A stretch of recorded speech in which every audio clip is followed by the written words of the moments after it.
seems to have done everything right by American standards. Or has he? In fact, there are some skeletons under all that muscle, including a blue period that now makes Arnie see red. Scott Rappaport reports. I'm not usually the kind of guy that reflects back much.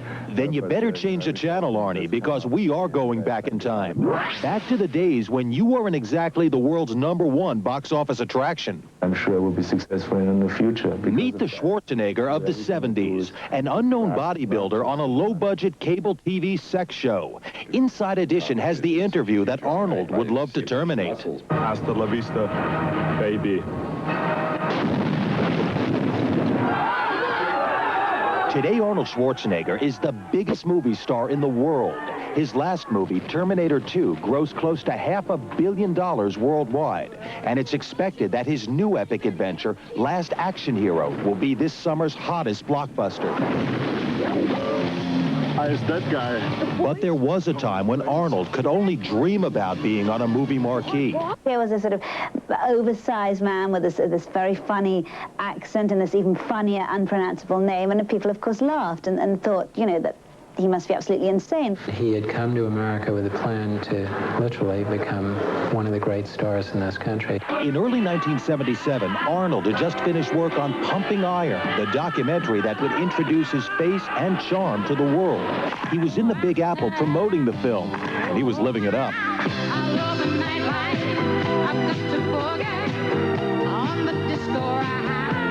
He was desperate for exposure. He was a man who was going to happen. Little did Arnold know he was going to regret some of his early New York publicity stunts. Although the future screen hero posed for a new Cosmopolitan centerfold, he managed to put the brakes on before it was published. He wasn't so lucky with this pose as a beefcake cover boy on a gay magazine called After Dark.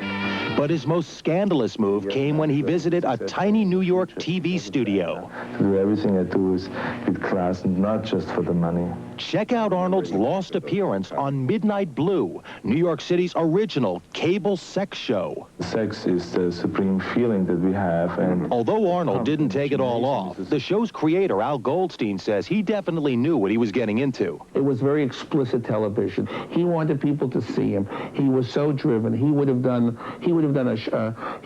any kind of show. He would have done a high school opening. Now, we can't play you some of Arnold's adults-only interview. It's too risque, even for the 90s. In one inspired moment, he compares bodybuilding to sex. The pump in the gymnasium is the supreme feeling that the bodybuilder can have. Sex aside, Arnold spoke intimately about his passion for pumping up. Maybe he had some kind of a need for feeling strong, or some kind of a need psychologically for building a certain kind of an armor around the body and protection or so, or a certain need of being more recognized as I was. Wouldn't it be wonderful if I could say I knew this man would be as important as he is today? I didn't have a glimmer. I figured he'd be gone. He'd be selling pretzels in some IRT subway the next night. It seems that Arnold, who has a reputation in Hollywood for being a control freak, doesn't want people looking back at his early years. He recently scooped up all the existing footage shot for Pumping Iron and bought the rights to the final cut, taking it off the home video shelves.